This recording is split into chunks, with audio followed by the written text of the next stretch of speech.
Hi everyone. How are you today? Let's learn English conversation with me. 2. Meeting new students. Hello, how are you doing? Pretty good. And you? I'm doing great. That's great to hear.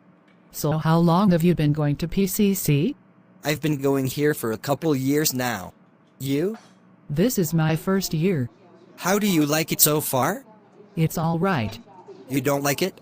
I'll like it better once I finish my GE. That's exactly how I used to feel. How are things with you? Not too bad. How about yourself? Not bad. I'm glad to hear that. Have you been going to PCC long? I've only been here 2 years. How about yourself? I just started this year. Do you like it? It's fine for right now. You do not like it, right? Once I'm finished with my GE, it should get better.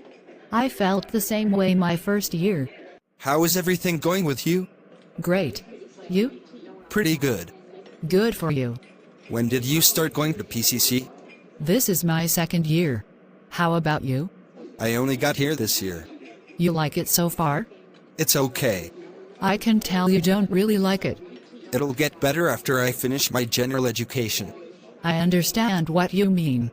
Thank you for watching my videos.